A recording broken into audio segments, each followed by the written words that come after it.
ڈین brown کے مشہور انگریزی ناول دا ونچی کوڈ کا اردو ترجمہ 7واں حصہ۔ ٹیکسی اس وقت 22 ڈبولو کے گھنے درختوں سے گزر رہی تھی۔ اس پارک کے کئی اور نام بھی مشہور تھے، جن میں سے ایک نام دنیاوی خوشی کا باغ تھا۔ پارک کے باہر ٹنگی ہوئی پینٹنگ دیکھ کر لینگڈن کو کچھ اندازہ ہو گیا تھا کہ یہ پارک کس قسم کا ہے۔ رات کے وقت اپنی جسمانی خواہشوں کی آگ بجھانے والے سینکڑوں مرد و عورت یہاں اکٹھا ہوا کرتے تھے۔ لینگڈن نے دیکھا کہ پارک میں موجود لڑکے اور لڑکیاں ان کی گاڑی کی روشنیاں دیکھ کر اکٹھے ہو رہے ہیں۔ اسے گاڑی کے سامنے 2 برہنہ جوان لڑکیاں نظر آئیں۔ لینگڈن نے اپنی نظریں ان سے ہٹا لیں اور ٹھنڈی آہ بھری۔ میں پرائری آف سیون کے بارے میں جاننا چاہتی ہوں، صوفی نے کہا۔ لینگڈن نے سر ہلایا اور سوچنے لگا کہ کہاں سے شروع کرے۔ پرائری آف سیون ایک ایسی برادری تھی جس کی تاریخ تقریباً 1000 سال پرانی تھی۔ حیران کن دستاویزات، غداری اور حتیٰ کہ تشدد سے لبریز داستانیں۔ پرائری آف سیون لینگڈن شروع ہوا۔ فرانس سے تعلق رکھنے والے صلیبی جنگجو گاڈفرے ڈی بولیون نے اس کی بنیاد 1099 میں یروشلم میں رکھی تھی۔ صوفی منہمک ہو کر سن رہی تھی۔ کہا جاتا ہے کہ گاڈفرے کے پاس ایک راز تھا جو کہ عیسیٰ سے تعلق رکھتا تھا۔ اسے ڈر تھا کہ وہ مر گیا تو یہ راز ہمیشہ کے لیے کھو جائے گا۔ اس نے اس راز کی حفاظت پر پریری آف سیون کو سونپ دی۔ اس نے تنظیم کے ارکان سے عہد کیا تھا کہ وہ نسل در نسل اس راز کی حفاظت کریں گے۔ اس تنظیم کے ارکان کو یروشلم میں رہنے کے لیے جو جگہ دی گئی تھی وہ قدیم ہیکل سلیمانی کے بالکل نزدیک تھی۔ کہا جاتا ہے کہ پریری نے جان بوجھ کر اس جگہ کو چنا تھا کیونکہ وہ اس ہیکل کے نیچے کھدائی کرنا چاہتے تھے۔ ان کے خیال میں وہاں کچھ قدیم دستاویزات موجود تھیں۔ ان لوگوں کو کھدائی کے دوران نہایت اہم دستاویزات ملی بھی۔ صوفی کے چہرے پر بے یقینی نظر آ رہی تھی۔ پرائری نے ان دستاویزات کو نکالنے کے لیے ایک گروہ بنایا تھا جس کا نام نائٹس ٹیمپلر رکھا گیا تھا۔ یہ 9 نائٹس پر مشتمل تھا اور انہوں نے بحفاظت وہ دستاویزات نکال لی۔ کہا جاتا ہے کہ یہ دستاویزات حاصل ہونے کے بعد پرائری اور نائٹس ٹیمپلر کی طاقت میں بے پناہ اضافہ ہو گیا تھا، اتنا کہ عیسائی چرچ بھی ان کے سامنے بے بس ہو گیا تھا۔ اس کے علاوہ گاڈفرے کا دیا ہوا راز بھی ان کے پاس موجود تھا۔ صوفی کے چہرے پر حیرت تھی۔ لینگڈن نے بھی کئی دفعہ نائٹس ٹیمپلر کے بارے میں لیکچر دیا تھا اور اسے اتنا اندازہ تھا کہ نائٹس ٹیمپلرز تاریخ کا ایک جانا پہچانا کردار ہیں۔ محققین اور مورخین کے لیے نائٹس ٹیمپلر ایک مشکل موضوع تھا کیونکہ ان کے بارے میں اتنی من گھڑت داستانیں بھی مشہور ہو گئی تھیں کہ سچ اور جھوٹ میں امتیاز کرنا مشکل لگتا تھا۔ صوفی کے چہرے پر کشمکش نظر آ رہی تھی۔ تمہارے کہنے کا مطلب ہے کہ نائٹس ٹیمپلر دراصل پرائری آف سیون کی تخلیق تھی، جبکہ میرے خیال میں تو نائٹس ٹیمپلر کا گروہ مقدس سرزمین اور یروشلم کی حفاظت کے لیے بنایا گیا تھا۔ یہ تو اپنے مقصد کو چھپانے کے لیے مشہور کیا گیا تھا۔ مقدس سرزمین اور اس کی طرف آنے والے زائرین کی حفاظت صرف 9 نائٹس نہیں کر سکتے تھے۔ وہ اپنے اصل مقصد کو چھپائے رکھنے میں کامیاب رہے تھے۔ ان کا مقصد ان دستاویزات کی برآمدگی تھا جو کہ ہیکل سلیمانی کے نیچے دفن تھیں۔ کیا وہ دستاویزات برآمد ہو گئی تھیں؟ لینگڈن مسکرا کر رہ گیا۔ کوئی پورے وثوق سے تو نہیں کہہ سکتا، مگر تمام تاریخ دان متفق ہیں کہ نائٹس ٹیمپلر کو ان خندرات میں کچھ ایسا ملا تھا جس نے انہیں انتہائی دولت مند اور طاقتور بنا دیا تھا، اتنا کہ اندازہ کرنا بھی مشکل۔ لینگڈن نے صوفی کو نائٹس ٹیمپلر کی تاریخ بتائی جو کہ وہ اکثر اپنے طالب علموں کو بھی بتاتا تھا۔ نائٹس ٹیمپلر دوسری صلیبی جنگ کے دوران یروشلم آئے تھے اور شاہ بالڈوین دوم نے ان کی یہ ذمہ داری لگائی تھی کہ ان کا کام یروشلم کی طرف آنے والے زائرین کے راستوں کی حفاظت ہے۔ ان سے حلف لیا گیا تھا کہ وہ اپنی ذاتی ملکیت میں کوئی زمین یا رقم نہیں رکھیں گے، نہ شادی کریں گے اور نہ ہی تنخواہ لیں گے۔ نائٹس نے بادشاہ سے یہ درخواست کی تھی کہ انہیں بس ہیکل سلیمانی کے اس حصے میں رہنے کے لیے ٹھکانہ دے دیا جائے جسے عام طور پر سلیمان کا استبل کہا جاتا ہے۔ بادشاہ نے انہیں اجازت دے دی تھی اور انہوں نے وہاں اپنا ٹھکانہ بنا لیا تھا۔ نائٹس کا اس جگہ پر رہائش اختیار کرنا محض اتفاق نہیں تھا، بلکہ پرائری کو جن مزید دستاویزات کی تلاش تھی ان کے خیال میں وہ ہیکل کے اسی حصے میں زیر زمین مدفون تھیں، ایک ایسا حصہ جسے مقدس ترین مانا جاتا تھا۔ یہودیوں کے خیال میں یہ حصہ خدا کی رہائش گاہ تھا۔ یہ نائٹس ٹیمپلر تقریباً 10 سال وہاں مقیم رہے تھے اور انہوں نے وہاں کچھ دریافت بھی کر لیا تھا، صوفی بولی۔ ہاں بالکل، لینگڈن نے جواب دیا۔ لینگڈن نے بتانا شروع کیا کہ اگرچہ اس کام میں 9 سال کا طویل عرصہ صرف ہوا تھا، مگر نائٹس اپنے مقصد میں کامیاب رہے تھے۔ انہوں نے وہ خزانہ ہیکل سے نکال لیا اور اسے اپنے ساتھ لے کر یورپ روانہ ہو گئے۔ اس کے بعد ان کی طاقت اور اثر و رسوخ میں بہت جلد اضافہ ہوا۔ کوئی مکمل طور پر نہیں جانتا کہ آیا نائٹس نے پوپ کو بلیک میل کیا تھا یا پھر ویٹیکن نے نائٹس ٹیمپلر کی وفاداریاں خریدنے کی کوشش کی تھی، مگر اس وقت کے پوپ انوسنٹ دوم نے ایک پاپا حکمنامہ جاری کیا تھا جس کے ذریعے نائٹس ٹیمپلر کو لامحدود اور بیش بہا اختیارات دے دیے گئے تھے۔ انہیں ایک مکمل فوج بنانے کی اجازت بھی دے دی گئی تھی جو کہ صرف اور صرف ان کی اپنی ماتحتی میں کام کرنے کی پابند تھی۔ مزید یہ کہ نائٹس ٹیمپلر پر کسی بھی عیسائی بادشاہ کے اختیار میں نہیں تھے، وہ آزاد قرار دیے گئے تھے۔ اس کے بعد نائٹس ٹیمپلر کی طاقت میں مزید اضافہ ہونا شروع ہو گیا۔ انہوں نے اپنی سیاسی قوت کو بھی بڑھایا اور پورے یورپ میں وسیع جائیدادیں بنا لیں۔ وہ اتنے امیر ہو گئے تھے کہ بادشاہوں کو بھی قرضے دینے شروع کر دیے، اس کے بدلے وہ بھاری سود بھی لیا کرتے تھے۔ تاریخ سے یہ ظاہر ہوتا ہے کہ جدید بینکاری نظام کی بنیادیں دراصل نائٹس نے ہی استوار کی تھیں۔ سن 1300 عیسوی تک نائٹس ٹیمپلر اتنی طاقت حاصل کر چکے تھے کہ اس وقت کا پوپ کلیمنٹ پنجم کو یہ سوچنے پر مجبور ہوا کہ ان کے خلاف کوئی قدم اٹھانا پڑے گا۔ اس نے فرانس کے بادشاہ فلپ چہارم کے ساتھ مل کر نائٹس ٹیمپلر کو صفحہ ہستی سے مٹانے کا منصوبہ بنایا۔ منصوبہ یہ تھا کہ ٹیمپلرز کو گرفتار کر کے ان کے خفیہ خزانے پر بھی قبضہ کر لیا جائے۔ کہا جاتا ہے کہ فلپ چہارم بھی ٹیمپلرز کا مقروض تھا اور وہ اس قرضے سے پیچھا چھڑانے کے لیے ان کو ختم کرنا چاہتا تھا۔ ٹیمپلرز کو مٹانے کے لیے ایک منصوبہ بنایا گیا جسے نہایت ہی خفیہ رکھا گیا تھا۔ منصوبے کے تحت پوپ کلیمنٹ نے ایک سر بمہر خط یورپ کے تمام حصوں میں پہنچایا اور یہ ہدایات دے دی گئیں کہ یہ خط تمام جگہوں پر 13 اکتوبر 2007 کی صبح کو کھولا جائے اور اس میں دی گئی ہدایات پر حرف بحرف عمل کیا جائے۔ 13 تاریخ کا سورج طلوع ہوا تو خط کھولے گئے، ہدایات پڑھی گئیں جو کہ حیرت ناک تھیں۔ خط میں پوپ کلیمنٹ نے لکھا تھا کہ خواب میں اسے خدا نے آ کر نائٹس ٹیمپلر کے بارے میں خبردار کیا ہے کہ وہ لوگ شیطان پرست، ہمجنس پرست ہیں اور سلیب کی بے حرمتی کرتے ہیں۔ اس کے علاوہ وہ بہت ساری ایسی حرکات کرتے ہیں جو کہ مذہب کی توہین کے زمرے میں آتی ہیں۔ پوپ کلیمنٹ کے مطابق خواب میں خدا نے اسے حکم دیا تھا کہ زمین کو نائٹس ٹیمپلر کے وجود سے پاک کر دیا جائے، ان کو گرفتار کر کے تب تک تشدد کیا جائے جب تک وہ اپنے تمام جرائم اور گناہوں کا اعتراف نہ کر لیں۔ پوپ کلیمنٹ کی ہدایت پر عمل کیا گیا اور نائٹس کے خلاف قریباً تمام یورپ میں کارروائیاں کی گئیں۔ اس دن بے شمار نائٹس کو گرفتار کر لیا گیا، ان پر بے رحمانہ تشدد کیا گیا اور زیادہ تر کو تو زندہ جلا دیا گیا۔ اس کربناک واقعے کی گونج آج بھی سنائی دیتی ہے اور جمعے کی 13 تاریخ مطلب فرائیڈے دی 13 کو بدقسمت شمار کیا جاتا ہے۔ صوفی کے چہرے پر شچ و پنچ تھا۔ نائٹس ٹیمپلر کو مٹا دیا گیا، مگر میرے خیال میں نائٹس ٹیمپلر کی برادری آج تک موجود ہے، وہ اب بھی مختلف ناموں سے موجود ہیں۔ کہا جاتا ہے کہ پوپ کلیمنٹ کے لگائے گئے الزامات جھوٹے تھے اور انہیں ختم کرنے کی پوری کوشش کی گئی، مگر نائٹس ٹیمپلر نے 200 سال میں کافی بااثر لوگوں سے تعلقات بنا لیے تھے، اس لیے ان میں سے کافی سارے ویٹیکن کی گرفت سے بچ نکلے۔ پوپ اور فلپ چہارم کا اصل مقصد ٹیمپلرز کی طاقت کا سرچشمہ وہ خفیہ خزانہ تھا، مگر وہ خزانہ کسی کو نہ مل سکا۔ مورخین کہتے ہیں کہ وہ دستاویزات اور خزانہ اس وقت نائٹ ٹیمپلرز کی بانی تنظیم پرائری آف سیون کی تحویل میں تھا۔ پرائری کے وجود کے بارے میں کسی کو علم نہیں تھا، یہی وجہ تھی کہ وہ خزانہ محفوظ رہا اور ٹیمپلرز کے خلاف قدم اٹھایا گیا تو وہ دستاویزات راتوں رات پیرس سے لاروشے کی بندرگاہ تک پہنچا دیے گئے جہاں ٹیمپلرز کے بحری جہاز موجود تھے۔ وہ دستاویزات پھر کہاں گئیں؟ لینگڈن نے کندھے اچکائے۔ یہ تو کوئی نہیں جانتا۔ آج تک یہ راز بحث، مباحثوں اور تحقیقات کا مرکز رہا ہے۔ کہا جاتا ہے کہ ان دستاویزات کو اس وقت محفوظ کر لیا گیا تھا اور وقت گزرنے کے ساتھ ساتھ ان کو مختلف محفوظ جگہوں پر منتقل کیا جاتا رہا۔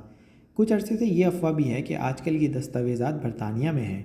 صوفی کے چہرے پر بے چینی مزید بڑھ گئی تھی۔ 1000 سال تک، لینگڈن نے اپنی بات کو جاری رکھا، اس راز کی داستانیں نسل در نسل منتقل ہوتی رہیں۔ اس راز کو تمام دستاویزات کو ایک نام دے دیا گیا، سانگریل، جس کے متعلق سینکڑوں کتابیں لکھی جا چکی ہیں۔ یہ کہا جا سکتا ہے کہ تاریخ میں جتنا اس راز کے بارے میں لکھا گیا ہے اتنا کسی اور راز کے بارے میں نہیں لکھا گیا۔ کیا سانگریل کے لفظ کا کوئی تعلق فرانسیسی زبان کے لفظ سانگ یا ہسپانوی زبان کے لفظ سانگرے سے ہے جس کا مطلب خون ہے؟ لینگڈن نے صوفی کے سوال کے جواب میں سر ہلا دیا۔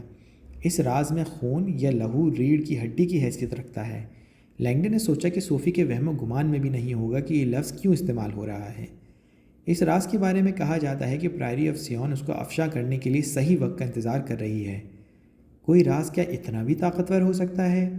لینگڈن نے گہری سانس لے کر شیشے سے باہر پیرس شہر کی روشنیوں کو دیکھا۔ صوفی، لفظ سانگریل ایک قدیم لفظ ہے۔ قدیم وقت سے یہ لفظ مختلف تبدیلیوں سے گزرا ہے۔ وہ رکا۔ جب میں تمہیں اس کا نیا نام بتاؤں گا تو تمہیں پتہ چلے گا کہ تم اس کے بارے میں پہلے سے کافی کچھ جانتی ہو، بلکہ زمین پر رہنے والا شاید ہی کوئی عیسائی یا مورخ ہوگا جو کہ اس لفظ کی کہانی نہ جانتا ہو۔ صوفی کچھ مشکوک ہو گئی۔ مگر میں نے تو کبھی کسی ایسے راز کے بارے میں نہیں سنا۔ یقیناً سنا ہوگا۔ لینگڈن مسکرایا۔ تم اسے ہولی گریل، مقدس پیالہ کی صراحی کے نام سے جانتی ہوگی۔ صوفی کو یوں لگا جیسے لینگڈن مذاق کر رہا ہے۔ ہولی گریل؟ لینگڈن نے سنجیدگی سے سر ہلا دیا۔ سانگرین کا لفظی مطلب بھی یہی بنتا ہے۔ یہ لفظ فرانسیسی زبان کے لفظ سانگرال سے نکلے ہیں، جو کہ بگڑ کر سانگریل بنا اور دو الفاظ سانگ ریل میں تقسیم ہو گیا۔ ہولی گریل! صوفی حیران تھی کہ اس کا خیال اس طرف پہلے کیوں نہیں گیا، مگر لینگڈن کی توضیح اس کی سمجھ سے بالا تر تھی۔ میرے خیال میں تو ہولی گریل پیالے کو کہتے ہیں، جبکہ تم کہہ رہے ہو کہ سانگریل یا ہولی گریل دستاویزات کا ایک مجموعہ ہے جو کہ کسی راز پر مشتمل ہے۔ ہاں، مگر وہ دستاویزات اس راز یا خزانے کا صرف آدھا حصہ ہیں، اور وہ دستاویزات اس گریل کے ساتھ ہی مخفی ہیں کیونکہ وہ گریل یا پیالے کے صحیح مقصد کو بیان کرتی ہیں۔ نائٹس ٹیمپلر اسی لیے نہایت طاقتور ہوئے تھے کیونکہ وہ گریل کی صحیح طاقت کو بیان کرتے ہیں۔ گریل کی صحیح طاقت؟ صوفی مزید کھو گئی تھی۔ اس کے خیال میں ہولی گریل وہ پیالہ تھا جس میں حضرت عیسیٰ علیہ السلام نے اپنے آخری کھانے کے دوران مشروب پیا تھا۔ عیسائی روایات کے مطابق آپ کے ماموں یوسف ارماتی نے اسی پیالے میں صلیب پر چڑھائے جانے کے بعد آپ کا لہو ڈالا تھا۔ ہولی گریل تو حضرت عیسیٰ کا پیالہ ہے، اس نے کہا۔ صوفی، لینگڈن نے اس کی طرف جھکتے ہوئے سرگوشی کی۔ پرائری آف سیون کے دعوے کے مطابق ہولی گریل کوئی پیالہ نہیں۔ ان کا یہ دعویٰ ہے کہ پیالے کی داستان بس ایک دھوکہ ہے۔ گریل یا پیالے کا لفظ بس ایک استعارہ ہے اور اس کا اشارہ کسی اور طرف ہے۔ وہ رکا اور پھر بولا، ایسی چیز جس کی طرف تمہارے نانا نے کافی سارے اشارے کیے ہیں، یعنی مقدس تانیث۔ صوفی کے چہرے پر بے یقینی تھی۔ اس نے لینگڈن کی طرف دیکھا جس کے چہرے پر ایسے تاثرات تھے جیسے اسے صوفی کی ذہنی حالت کا اندازہ ہے۔ اچھا، اگر ہولی گریل کو پیالہ نہیں ہے تو پھر کیا ہے؟ لینگڈن کو اندازہ تھا کہ وہ یہی سوال پوچھے گی، مگر اسے سمجھ نہیں آیا کہ وہ کیا جواب دے۔ مکمل تاریخی پس منظر کے بغیر اس سوال کا جواب صوفی کو سمجھانا مشکل تھا۔ اسے یاد آیا کہ جب اس نے اپنا مسودہ ایڈیٹر کو دیا تھا تو اس کے چہرے پر بھی ایسے ہی تاثرات تھے۔ اس کا ایڈیٹر یہ مسودہ دیکھ کر حیران رہ گیا تھا۔ وہ لینگڈن کا پرانا دوست تھا، اس لیے اسے سمجھایا تھا کہ وہ نہیں چاہتا کہ مذہبی انتہا پسند اس کی کمپنی اور اس کی کتاب کے خلاف مظاہرے کریں، اس لیے لینگڈن کو اس کتاب کا خیال ذہن سے نکال دینا چاہیے۔ ایڈیٹر کے خیال میں لینگڈن کو پیسوں کی قطعاً ضرورت نہیں تھی۔ جب اس نے یہ پوچھا کہ اس کتاب کی تحقیق میں اس نے کہاں کہاں سے حوالہ جات لیے ہیں، تو لینگڈن نے اپنی جیب میں ہاتھ ڈال کر ایک فہرست اسے تھما دی جس میں ان تمام کتابوں کا ذکر تھا جن کے حوالے لینگڈن نے دیے تھے۔ اس کا ایڈیٹر 50 سے زیادہ کتابوں کی فہرست دیکھ کر حیران ہوا تھا۔ ان میں نئی اور سینکڑوں سال پرانی کتب بھی شامل تھیں۔ ان میں سے کئی کتابیں تو نہایت مشہور تھیں۔ آخرکار ایڈیٹر لینگڈن سے متفق ہو گیا تھا۔ لینگڈن نے اسے بتایا تھا کہ ہولی گریل کے حوالے سے ہونے والی تحقیق نئی نہیں ہے، مگر اپنی کتاب میں اس نے تحقیق کو ایک نیا رخ دیا تھا۔ علامات کے حوالے سے اس نے اس کتاب میں کچھ نئی باتیں سامنے لائی تھیں۔ ایڈیٹر یہ دیکھ کر حیران ہوا تھا کہ ان کتابوں میں سے ایک کتاب سر لی ٹپنگ کی بھی ہے جو کہ کچھ عرصہ پہلے برطانیہ کا شاہی مورخ رہ چکا تھا۔ لینگڈن نے ایڈیٹر کو یہ بھی بتایا تھا کہ وہ لی ٹپنگ سے مل چکا ہے اور لی ٹپنگ نے اس کی کافی مدد اور حوصلہ افزائی کی تھی۔ لینگڈن نے ایڈیٹر کو یہ بتایا تھا کہ بہت سے محققین اور لی ٹپنگ اس تحقیق کے حوالے سے سامنے آنے والے نتائج پر یقین رکھتے ہیں۔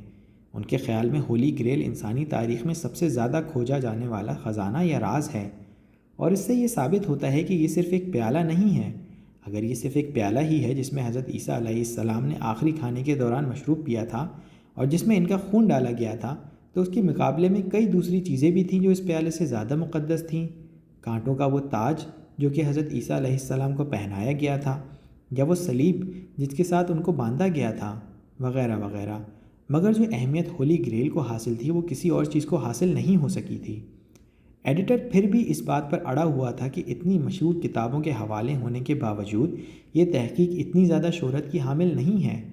لینگڈن نے اسے بتایا تھا کہ عیسائی چرچ نے ہمیشہ تاریخ کو توڑ مروڑ کر پیش کیا ہے۔ یہی وجہ ہے کہ جب نہایت مشہور اور مذہبی لحاظ سے اہم لوگ تاریخ کی کتابیں لکھیں تو ان کی بات کو جلد تسلیم کر لیا جاتا ہے۔ لینگڈن صاف الفاظ میں یہ کہہ رہا تھا کہ انجیل ایک ایسی کتاب ہے جس میں حقائق نہیں بیان کیے گئے بلکہ ایسی کہانیاں لکھی گئی ہیں جن کی کوئی بنیاد ہی نہیں ہے۔ رکو! صوفی کی چیختی ہوئی آواز لینگڈن کو خیالوں کی دنیا سے باہر لے آئی۔ گاڑی بند کر دو! لینگڈن اچھل پڑا۔ صوفی آگے جھک کر ڈرائیور پر چیخ رہی تھی۔ لینگڈن نے دیکھا کہ ڈرائیور اپنی گاڑی کے وائرلیس کو پکڑے کچھ کہہ رہا تھا۔ صوفی واپس مڑی اور لینگڈن کی کوٹ کی جیب میں ہاتھ ڈال دیے۔ جب اس کا ہاتھ باہر آیا تو اس میں پستول تھا۔ اس نے پستول ڈرائیور کی کھوپڑی پر جما دیا۔ ڈرائیور نے فوراً ریڈیو چھوڑ کر ہاتھ اوپر اٹھا لیے۔ صوفی، لینگڈن بولا، یہ تم نے کیا کیا؟ گاڑی سڑک کے کنارے لگاؤ۔ صوفی نے لینگڈن کو بالکل نظر انداز کر کے ڈرائیور کو حکم دیا۔ ڈرائیور نے لرزتے لرزتے صوفی کے حکم پر عمل کیا۔ لینگڈن کو احساس ہوا کہ وائرلیس سے آوازیں آ رہی تھیں۔ ٹیکسی کمپنی جب کسی ٹیکسی کو اپنے پاس رجسٹر کرتی ہے تو وہ اس میں ایک وائرلیس لگا دیتی ہے جس کا رابطہ کمپنی کے کنٹرول روم سے ہوتا ہوا تاکہ بوقت ضرورت رابطہ قائم کیا جا سکے۔ ایک پولیس ایجنٹ صوفی نیو اور ایک امریکی رابرٹ لینگڈن کو وائرلیس سے آتی ہوئی آواز سنائی دی۔ اس کے اعصاب اکڑ گئے تھے۔ انہوں نے ہمیں ڈھونڈ لیا ہے۔ نیچے اترو، صوفی نے ڈرائیور کو حکم دیا۔ ڈرائیور بازو سر پر رکھے نیچے اتر گیا۔ صوفی نے شیشہ اتار کر ڈرائیور کو نشانے پر لے لیا۔ رابرٹ، ڈرائیونگ سیٹ پر جاؤ۔ لینگڈن پہلے ہی عہد کر چکا تھا کہ اس لڑکی کے ساتھ بحث نہیں کرے گا۔ وہ خاموشی سے نیچے اترا اور ڈرائیونگ سیٹ پر بیٹھ کر دروازہ بند کر لیا۔ اس نے دیکھا کہ سر پر ہاتھ رکھے ہوئے ڈرائیور کے منہ سے مغلظات نکل رہے تھے۔ میرا خیال ہے رابرٹ، تم اس جنت نما جنگل سے کافی واقف ہو چکے ہو۔ ہمیں یہاں سے باہر نکلنا ہے۔ لینگڈن نے سر ہلا دیا۔ صوفی، شاید تم… چلو، وہ چیخی۔ پاس سے گزرنے والے کچھ لوگ یہ تماشا دیکھنے کو اکٹھا ہو گئے تھے۔ ایک عورت اپنے موبائل فون کے ذریعے کسی کو کال کر رہی تھی۔ لینگڈن نے کلچ دبایا، گیئر بدلا اور پھر ایکسیلریٹر پر پاؤں کا دباؤ بڑھا دیا۔ گاڑی ہچکولے کھاتی ہوئی چل پڑی۔ آرام سے، صوفی نے کہا، یہ تم کیا کر رہے ہو؟ میں آٹومیٹک چلا رہا ہوں۔ سیلاس غصے سے بل کھا رہا تھا۔ اس کے خیال میں اسے دھوکہ دیا گیا تھا اور اب وہ ایک بند گلی میں کھڑا تھا۔ ان چاروں نے نہایت اچھی چال چلی تھی اور جھوٹ بولا تھا۔ انہوں نے اپنا راز افشاں کرنے کے بجائے موت کو ترجیح دی تھی۔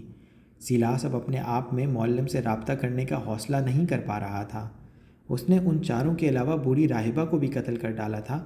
اس کے خیال میں خدا کے رستے سے بھٹک گئی تھی۔ اوپس ڈائی کو برا بھلا کہہ رہی تھی۔ سینٹ سلپس میں جانے کا انتظام ارنگوسا نے کروایا تھا۔ سیلاس کے خیال میں یہ بات نہایت خطرناک تھی۔ راہبہ کی موت سے حالات خراب ہو گئے تھے۔ جب راہبہ کی لاش سامنے آئے گی تو صاف پتہ چل جائے گا۔ راہبہ کے سر پر لگے ہوئے زخم کو دیکھ کر کوئی بھی یہ اندازہ کر سکتا تھا کہ یہ قتل کی واردات ہے۔ مگر اب یہ سب کچھ ہو چکا تھا اور وقت واپس نہیں جا سکتا تھا۔ سیلاس کا خیال تھا کہ جب اس کا مقصد پورا ہو جائے گا تو وہ اوپس ڈائی کے کسی ٹھکانے میں روپوش ہو جائے گا اور ارنگوسا اس کی حفاظت کرے گا۔ اسے اس سے زیادہ پرسکون اور نعمت انگیز زندگی نہیں چاہیے تھی۔ وہ اوپس ڈائی کے کسی ٹھکانے میں رہ کر مراقبہ اور عبادت کرنا چاہتا تھا۔ اب وہ سوچ رہا تھا کہ کبھی باہر کی دنیا میں قدم نہیں رکھے گا، لیکن وہ جانتا تھا کہ ارنگوسا جیسا مشہور آدمی روپوش نہیں ہو سکتا تھا۔ اس کے خیال میں اس نے ارنگوسا کو خطرے میں ڈال دیا تھا۔ اس نے خالی نظروں سے فرش کی طرف دیکھا اور سوچا کہ اپنے ہاتھوں سے اپنی جان لے لے۔ ارنگوسا نے بھی تو اس کی جان بچائی تھی اور گویا اسے ایک نئی زندگی عطا کی تھی۔ اسے اسپین میں گزرا ہوا اپنا وقت یاد آ رہا تھا۔ اسے ارنگوسا کے الفاظ یاد آئے، میرے دوست، تمہیں البائنو ہونا باعث شرمندگی نہیں ہے۔ لوگ یہ نہیں جانتے کہ حضرت نوح علیہ السلام بھی البائنو تھے۔ نوح علیہ السلام جنہوں نے سیلاب کے لیے کشتی بنائی تھی؟ سیلاس نے اس بارے میں کبھی نہیں سنا تھا۔ ارنگوسا مسکرایا، ہاں بالکل، وہ ایک البینو تھے، تمہاری طرح۔ ان کی جلد بھی بالکل سفید تھی۔ انہوں نے سیلاب کے وقت اس دنیا کے بہت سے معصوم لوگوں کی جان بچائی تھی، اور تمہاری منزل بھی عظیم ہے سیلاس۔ خدا نے تمہیں کسی مقصد کے لیے جیل سے بھگایا ہے، اس لیے اب تمہیں اس احسان کو چکا دینا چاہیے۔ وقت گزرنے کے ساتھ ساتھ اسے اپنے اندر روشنی کی چمک محسوس ہوتی رہی اور وہ یہ سمجھنا شروع ہو گیا تھا کہ وہ واقعی صاف ستھرا ہے، ایک فرشتے کی طرح۔ لیکن اس وقت اسے اپنے باپ کی آواز سنائی دے رہی تھی، تو بس ایک حادثہ ہے، ایک گندا حادثہ۔ لکڑی کے فرش پر گھٹنوں کے بل جھکتے ہوئے سیلاس نے معافی مانگی۔ اپنی پوشاک اتارتے ہوئے وہ ایک بار پھر چابک اٹھانے کے لیے آگے بڑھا۔ لینگڈن بمشکل ہی گاڑی 22 ڈو بولو کے آخری کونے تک لایا تھا۔ وائرلیس پر بار بار ٹیکسی ڈرائیور کے لیے ہدایات آ رہی تھیں، گاڑی نمبر 5 جواب دو، جواب دو، تم جواب کیوں نہیں دے رہے ہو؟ لینگڈن نے پارک کے خارجی دروازے پر پہنچتے ہی بریک دبائے اور بولا، گاڑی تمہیں چلانی چاہیے۔ صوفی نے مطمئن انداز میں سر ہلایا اور گاڑی سے نیچے اتر کر ڈرائیونگ سیٹ پر آ گئی۔ لینگڈن پیسنجر سیٹ میں منتقل ہو گیا تھا۔ صوفی نے گاڑی آگے بڑھا دی۔ پارک سے باہر نکل کر وہ آلی ڈے لانگشیم پر آ گئے۔ روئی ڈی ہیکسو کہاں ہے؟ لینگڈن نے پوچھا۔ صوفی نے گاڑی کی رفتار بڑھا دی۔ اس کی نظریں بدستور سڑک پر جمی ہوئی تھیں۔ ٹیکسی ڈرائیور کے مطابق یہ رولنڈ گراس کے ٹینس کورٹ کے ساتھ ہی ہے اور یہ علاقہ میں اچھی طرح جانتی ہوں۔ لینگڈن نے ایک بار پھر چابی اپنی جیب سے نکالی اور اسے اپنے ہتھیلی پر رکھ کر دیکھنے لگا۔ اسے احساس تھا کہ یہ چابی نہایت ہی اہم ہے، شاید یہ اس کی اپنی آزادی کی چابی ہے۔ اپنے آپ کو بے گناہ ثابت کرنے کے لیے ایک اہم چیز۔ کچھ دیر پہلے صوفی کو نائٹس ٹیمپلر کے بارے میں بتاتے ہوئے اسے یہ احساس ہوا تھا کہ چابی کے چاروں بازو برابر تھے، جو کہ پرائری آف سیون کے حساب سے ایک توازن کی علامت تھی۔ تبھی اسے یہ بھی خیال آیا تھا کہ نائٹس ٹیمپلر کا نشان بھی یہی سلیب تھی۔ فن پاروں اور مصوری کے شاہکاروں میں نائٹس ٹیمپلر کی تصویروں میں یہ چیز واضح ہوتی تھی۔ ان کا سفید لباس جس پر برابر بازوؤں والی سرخ رنگ کی سلیب بنی ہوتی تھی، اگرچہ ان کے نشان کے طور پر بنائی جانے والی سلیب کے بازو آخری سروں پر کچھ مڑے ہوئے ہوتے تھے، مگر بازوؤں کی لمبائی یکساں ہوتی تھی۔ لینگڈن کو ایک جوش سا محسوس ہوا۔ نہ جانے وہ اس چابی کی مدد سے کیا ڈھونڈ سکتے تھے؟ کیا ہولی گریل، مقدس پیالہ؟ اپنے اس خیال پر اسے ہنسی آ گئی۔ گریل کے بارے میں یہ کہا جاتا تھا کہ آج کل وہ کہیں انگلستان میں پوشیدہ ہے۔ ٹیمپلرز کے بنائے ہوئے کسی گرجا کے نیچے خفیہ تہخانے میں اسے چھپایا گیا ہے، جہاں وہ 16ویں صدی کی ابتدا سے ہی پوشیدہ ہے۔ یہی وہ دور تھا جب لیونارڈو پرائری آف سیون کا گرینڈ ماسٹر تھا۔ پرائری اپنی دستاویزات اور پراسرار رازوں کی حفاظت کی غرض سے وقت کے انہیں مختلف مقاموں پر منتقل کرتی رہتی تھی۔ مورخین و محققین کے مطابق گریل کی یروشلم سے یورپ آنے کے بعد یہ 6 دفعہ ایک جگہ سے دوسری جگہ پوشیدہ کی جا چکی تھی۔ تاریخ دانوں کے مطابق آخری دفعہ ان دستاویزات کو 1447 میں دیکھا گیا تھا، جب ایک گرجے میں آگ بھڑک اٹھی تھی اور بھاری صندوقچے جن میں گریل اور مختلف دستاویزات تھیں کسی اور جگہ پہنچائے جانے کے لیے باہر لائے گئے تھے۔ ایک ایک صندوقچہ اتنا بھاری تھا کہ اسے 6 بندے اٹھایا کرتے تھے۔ اس کے بعد اس خزانے کو کسی نے نہیں دیکھا تھا اور کہا جاتا ہے کہ یہ انگلستان میں ہے، آرتھر بادشاہ اور گول میز کے نائٹس کا ملک۔ گریل جہاں بھی ہے، لینگڈن 2 باتوں کے بارے میں پر یقین تھا۔ ایک یہ کہ لیونارڈو جانتا تھا کہ گریل کہاں ہے، اور دوسرا یہ کہ اس دور میں گریل کو آخری دفعہ پوشیدہ کیا تھا، اس کے بعد سے وہ وہیں تھی۔ اسی وجہ سے گریل میں دلچسپی رکھنے والے افراد لیونارڈو ڈی ونچی کے فن اور اس کی تحریروں میں گریل سے متعلق چھپے ہوئے اشارے ڈھونڈنے کی کوشش کرتے رہے تھے۔ کچھ لوگ کہتے تھے کہ اس کی painting Madonna of the rocks میں جو پہاڑ تصویر کے پس منظر میں موجود ہے، وہ اسکاٹ لینڈ کے پہاڑوں سے کافی مشابہت رکھتے ہیں۔ کچھ کہتے تھے کہ لیونارڈو کی پینٹنگ آخری دعوت، دی لاسٹ سپر، حضرت عیسیٰ علیہ السلام کے حواریوں کے بیٹھنے کے انداز میں خفیہ اشارے موجود ہیں۔ کچھ لوگ تو یہ دعویٰ بھی کرتے تھے کہ اس کی مشہور پینٹنگ مونالیزا کے ایکس رے سے یہ پتہ چلتا ہے کہ مونالیزا نے مصری دیوی ایسس کے نشان والا لاپس لازولی کا آویزہ پہنا ہوا ہے۔ ان کے خیال میں ڈاونچی نے اس پینٹنگ کو بعد میں تبدیل کر دیا تھا۔ اپنی تحقیق کے دوران لینگڈن کو ایسا کوئی ثبوت نہیں ملا تھا، اور نہ ہی اسے کوئی اندازہ تھا کہ اس نے ہولی گریل تک پہنچنا ممکن ہے یا نہیں۔ اس موضوع میں دلچسپی رکھنے والے لاکھوں لوگ تھے، اور لوگوں کی اکثریت سازشی عناصر کو پسند کرتی ہے۔ کچھ عرصے پہلے یہ دریافت ہوا تھا کہ لیونارڈو کی ایک اور پینٹنگ، ایڈوریشن آف ماگی، کے نیچے پینٹنگ کی مزید تہیں ہیں۔ اطالوی ماہر مارزو سیراچینی نے یہ انکشاف کیا تھا کہ ان تہوں میں کئی خفیہ اشارے موجود تھے۔ سیراچینی کی اس انکشاف کے بعد نیو یارک ٹائم میگزین میں بھی ایک مضمون شائع کیا گیا تھا۔ سیراچینی کو یقین تھا کہ مصوری کی اس شاہکار نمونے کے نیچے ایک اور تہ موجود تھی۔ کہا جاتا تھا کہ لیونارڈو کے بعد کسی اور مصور نے اس کے اوپر نئی پینٹنگ بنا ڈالی تھی۔ ایکس رے اور انفرارڈ کے ذریعے معائنے کے بعد یہ پتہ چلا تھا کہ لیونارڈو کی پینٹنگ کے اصل مقصد کو چھپانے کی بھرپور کوشش کی گئی تھی۔ ابھی تک نچلی پینٹنگ کے حقائق نہیں پہنچے تھے۔ اس دریافت کے بعد اس پینٹنگ کو افیسی گیلری کے گودام میں رکھ دیا گیا تھا اور وہاں ایک اعلانیہ لٹکا ہوا نظر آتا تھا۔ یہ پینٹنگ کچھ تجربوں سے گزر رہی ہے۔ گریل کی کھوجیوں کے لیے لیونارڈو کا نام سب سے بڑا معمہ تھا۔ اسے فن پاروں کو دیکھ کر ایسا لگتا تھا جیسے وہ کوئی پوشیدہ راز بتانے کی کوشش کر رہا ہے، شاید کسی پینٹنگ کی تہ میں یا پھر کسی خفیہ اشارے کی صورت میں نظروں کے سامنے۔ یہ بھی ہو سکتا تھا کہ لیونارڈو کے فن میں موجود اشارے ایک مذاق کے علاوہ کچھ بھی نہیں ہیں، ایک ایسا مذاق جو کہ مونالیزا کی مسکراہٹ کا سبب بنا ہے۔ کیا یہ ممکن نہیں ہے کہ یہ چابی اس جگہ کی ہے جہاں ہولی گریل پوشیدہ ہو؟ صوفی نے لینگڈن کی طرف دیکھ کر پوچھا۔ لینگڈن ہنس پڑا۔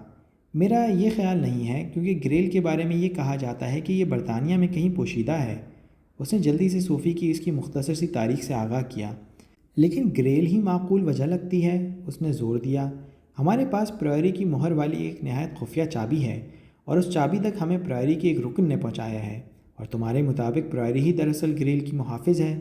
لینگڈن کو پتہ تھا کہ اس کی یہ دلیل معقول ہے، مگر وہ یہ قبول کرنے کے لیے تیار نہیں تھا۔ کئی برسوں سے یہ افواہیں گردش کر رہی تھیں کہ پرائری کے ارکان نے گریل کو واپس اس کے پرانے وطن فرانس لانے کا عہد کیا ہے، لیکن ایسا کوئی ثبوت نہیں تھا جو کہ اس بات کی تصدیق کر سکتا۔ اگر پرائری اپنے اس مقصد میں کامیاب ہو بھی چکی ہو تو 24 ریوے ہیکس کو، جو کہ دنیا کی مشہور ترین ٹینس کورٹ کے پاس تھا، گریل پوشیدہ رکھنے کے لیے کوئی قابل ذکر جگہ نہیں تھی؟ صوفی، مجھے ایسا نہیں لگتا کہ اس چابی کا تعلق بلا واسطہ گریل سے ہے، اس لیے کہ تمہارے خیال میں ہولی گریل انگلستان میں کہیں پوشیدہ ہے۔ صرف یہی وجہ نہیں، بلکہ ہولی گریل کا پوشیدہ مقام ایک ایسا راز ہے جس کی حفاظت سینکڑوں برس سے نہایت تندہی کے ساتھ کی جا رہی ہے۔ ایک آدمی کو پرائری کے رکن کی حیثیت سے بڑوں کا اعتماد حاصل ہوتا ہے۔ اگرچہ پرائری کے ہزاروں رکن ہیں، مگر صرف 4 کو ہی یہ راز پتہ ہوتا ہے، گرینڈ ماسٹر اور اس کے 3 نائب۔ میرا خیال ہے کہ تمہارا نانا ان میں سے نہیں تھا، لیکن صوفی کو یقین تھا کہ ان کا نانا بھی انہی میں سے ایک تھا۔ اس نے ایکسیلریٹر پر دباؤ بڑھا دیا۔ اس کے ذہن میں بچپن کی کچھ یادیں تھیں جو کہ اس کے یقین کو مزید تقویت دے رہی تھیں۔ اگر تمہارا نانا ان 4 خاص آدمیوں میں سے بھی ہوتا تو اسے یہ راز تنظیم سے باہر نکالنے کی اجازت نہیں تھی۔ تم تو پرائری کی رکن نہیں ہو، پھر وہ تمہیں یہ راز کیوں بتانا چاہ رہا تھا؟ صوفی کو بنگلے والی رسم یاد آ گئی۔ اس کے خیال میں یہ بہترین موقع تھا کہ وہ لینگڈن کو اس کے بارے میں سچ سچ بتا دے۔ 10 سال سے یہ راز اس نے اپنی روح کے کسی دور افتادہ کونے میں چھپا رکھا تھا، اور وہ اسے یاد کر کے ہی لرز جاتی تھی۔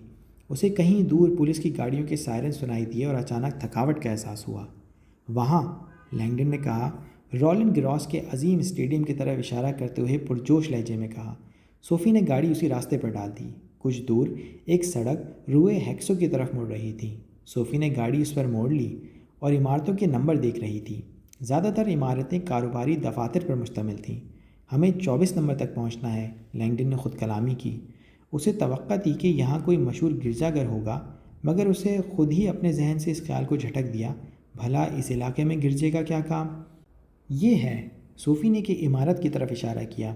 لینگڈن نے اس کی نگاہوں کے تعاقب میں دیکھا تو اس کے چہرے پر الجھن کے آثار نظر آنے لگے۔ یہ ایک جدید عمارت تھی جس کی چھت پر ایک بہت بڑی صلیب نصب تھی۔ صلیب کے نیچے بڑے الفاظ میں لکھا تھا، ڈپازیٹری بینک آف زیورخ۔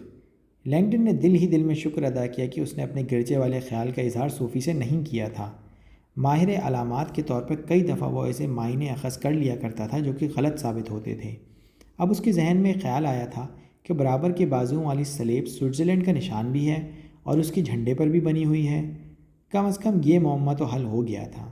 صوفی اور لینگڈن کے پاس سوئس بینک کے ڈپازٹ باکس کی چابی تھی۔